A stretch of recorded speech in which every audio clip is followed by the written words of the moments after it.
is that they don't understand that there are 5 steps to spiritual warfare, and they're actually stuck in the 4th step, and it's part of the trap. This idea of binding and rebuking spirits is biblical, and I do believe in demonic exorcism. I've performed many throughout my life. I don't do it so much anymore, and the reason is because most people who are asking for a demonic deliverance are only wanting to alleviate the symptoms of the demonic possession or oppression, and that's a whole discussion, whether or not it's possession or oppression. But either way, they're trying to alleviate the symptoms of their sin, but they're not ready to actually stop sinning yet. And this is a big problem, because if they go back to their sin, like a dog returning to its vomit, which they're going to do, most likely, they're going to end up with worse spiritual problems. 7 more stronger than itself. It will come back, it will hire them and come back as like muscle to force its way back into your life. And now you have 7 times the problem, at least, because it says stronger than itself. And so now you're really dealing with some serious spiritual entities in your life.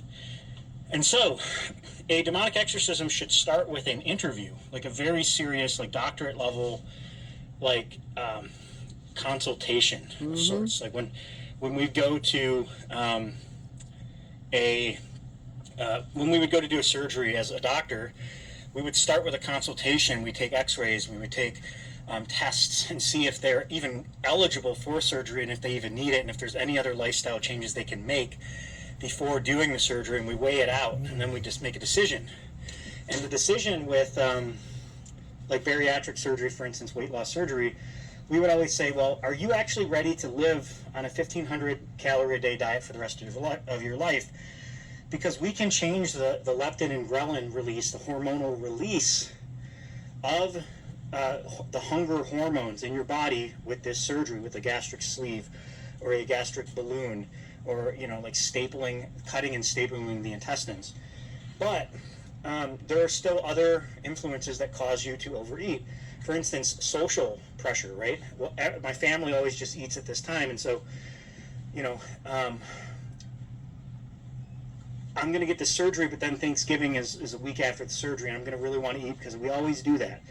And so there are social concerns, and then there's habitual concerns. There's like, well, I always eat at this time, you know, and I just live right across the street from a Burger King, and my ritual is to always go over there after, you know, after my workout and get like, you know, a Big Mac, or, well, that's McDonald's, you know what I mean though. And so there's a lot of things to consider before you go to surgery.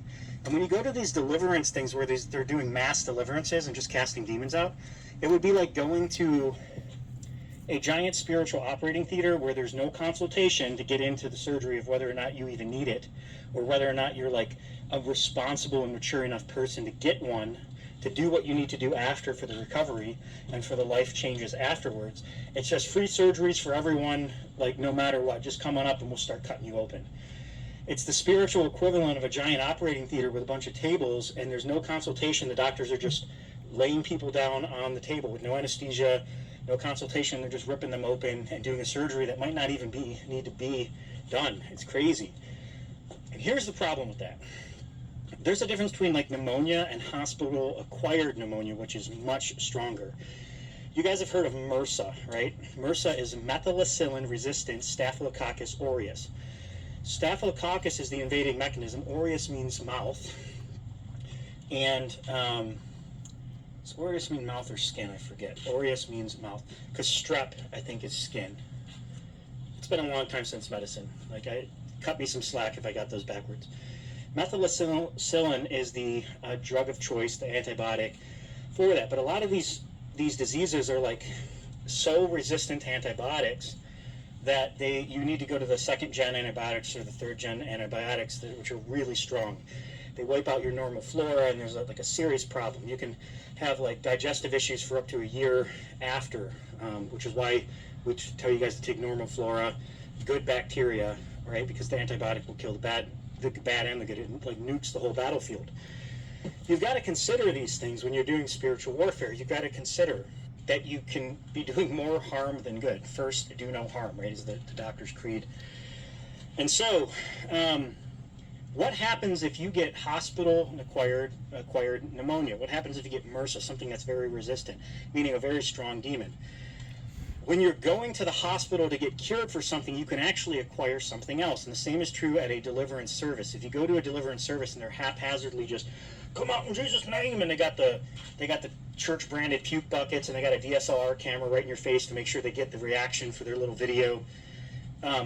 It's bad character. It's bad fruit. It's not the way Christ said to do these things, right? And so when you go around, you're just slapping people in the head and saying, come out in Jesus' name. It's dependent. It's not the extent of the demon's power, it's the extent of that person's sin.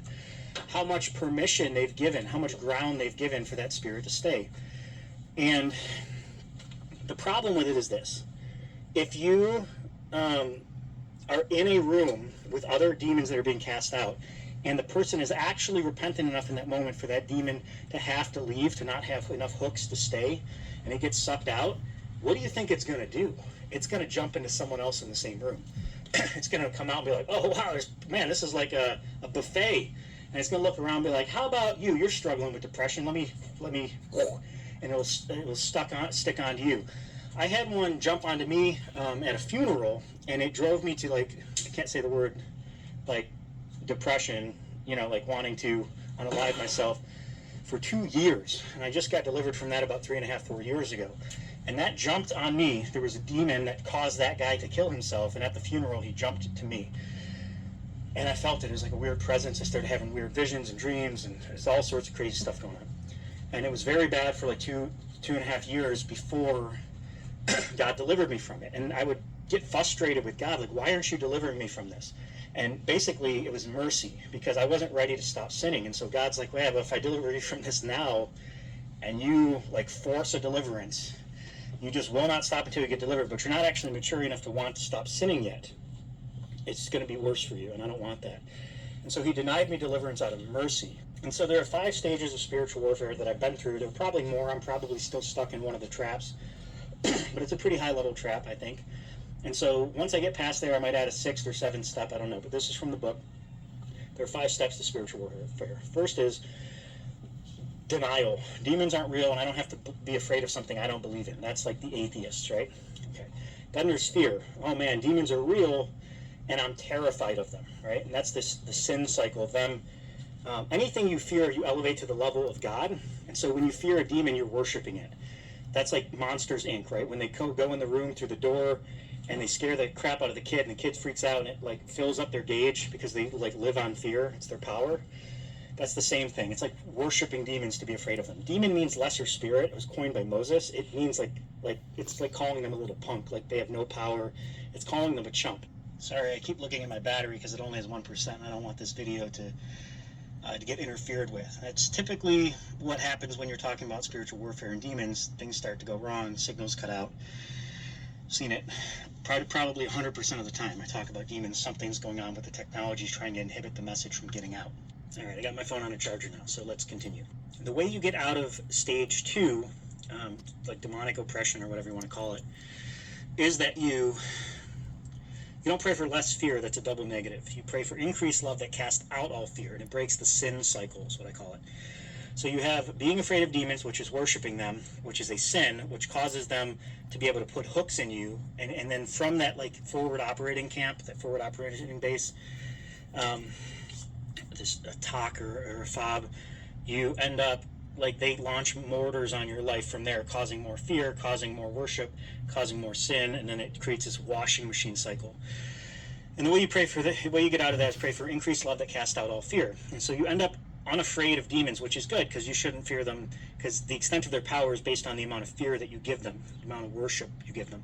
Then you go into the 3rd stage, which is revenge. Like you get so mad that they wasted so many years of your life that you just like start binding, rebuking them, and fighting them all the time. This is where most deliverance ministries are at. They're at a revenge stage. They're trying to get back at the demons, right? But the demons want you to do that.